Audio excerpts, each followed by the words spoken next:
क्या आप जानते हैं दुनिया की बड़ी बड़ी कंपनियां कैसे इतने ऊंचे स्थान पर पहुंची जिनका टर्नओवर आज करोड़ों में है। क्या ये कंपनियां रातों रात अमीर बन गई? नहीं दोस्तों, ऐसा नहीं है। इन कंपनियों के पीछे भी बहुत संघर्ष भरी कहानियां हैं जो हम और आपको ज़रूर जाननी चाहिए।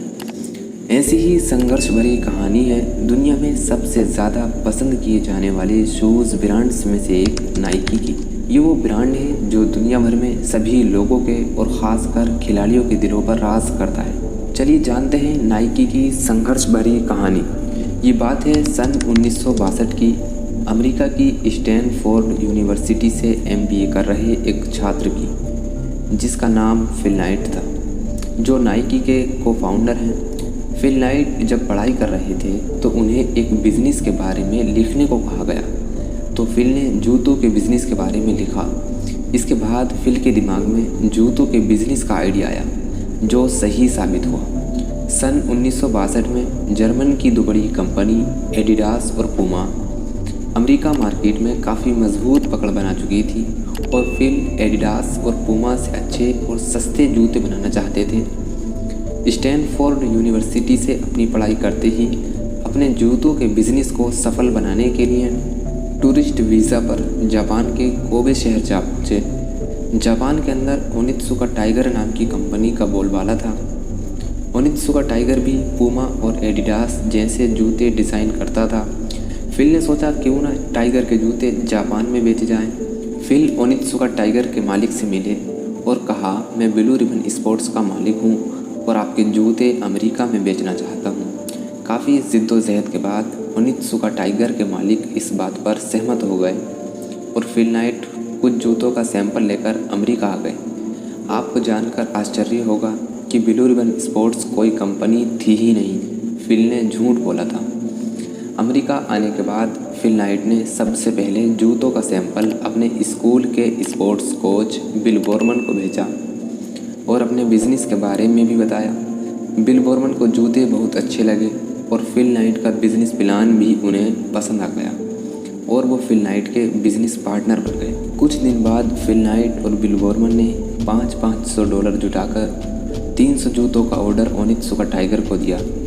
फिल नाइट ने उन 300 जोड़ी जूतों को अपनी कार की डिग्गी में रखकर खेल के मैदान और स्कूलों के बाहर खड़े होकर बेचना शुरू कर दिया। कुछ महीनों बाद फिल और बिल बोरमन की मेहनत रंग लाई और इनके 300 जोड़ी जूते बिक गए। फिर इन्होंने 1300 जूतों का ऑर्डर दिया। ये भी कुछ ही दिनों में बिक गए। धीरे धीरे जूतों की मांग बढ़ता देख फिल नाइट और बिल बोरमन ने सोचा क्यों न हम कुछ लोगों से अपने जूते बिकवाएं और हम अपनी कंपनी का पहला स्टोर खोलें। कुछ दिन बाद दोनों ने मिलकर अपना पहला स्टोर कैलिफोर्निया में खोला। अमेरिका में इनके जूतों की डिमांड बढ़ने लगी और ओनित्सुका ब्लू रिबन स्पोर्ट्स का ऑर्डर पूरा नहीं कर पा रही थी। फिल नाइट ने इसकी शिकायत ओनित्सुका के मालिक से भी की तो उन्होंने कहा, हमारा काम पहले जापान के लोगों के लिए जूते बनाना है, ना कि अमेरिका के लिए। बिल बोरमन और फिल को ये बात पसंद नहीं आई और दोनों ने सोचा क्यों न हम खुद ही जूते बनाएं और अपनी कंपनी शुरू करने का फैसला किया। और ख़ास बात यह है, जापान से ऑर्डर रिसीव होने के बाद बिल बोरमन कुछ जूतों को खोल कर देखते थे ताकि ये पता लगाया जा सके ये जूते किस मटेरियल से और कैसे बनाए गए हैं। कुछ दिन बाद इन्होंने ओनित्सुका टाइगर से माल लेना बंद कर दिया और अपनी कंपनी का नाम नाइकी रखा और इसका लोगो कैरोलिन डेविडसन नाम की एक ग्राफिक डिज़ाइनर ने बनाया था जिसके लिए उनको महज $35 मिले थे। सन 1971 में अपनी कंपनी का नाम ब्लू रिबन स्पोर्ट्स से बदलकर नाइकी रखा, जो आज दुनिया भर में मशहूर है। लॉन्चिंग के कुछ ही साल बाद कंपनी की सेल्स काफ़ी तेज़ी से बढ़ने लगी और आज नाइकी अमेरिका की एक मल्टीनेशनल कंपनी है जो दुनिया भर में जूतों के अलावा भी कई अन्य सामान भी बनाती है, जैसे टी-शर्ट, हैंडबैग, जैकेट और भी बहुत कुछ। अमेरिका के बाहर भी 45 से ज़्यादा देशों में नाइकी के ऑफिस हैं और 700 से ज़्यादा फैक्ट्रियों में इनके सामान बनते हैं।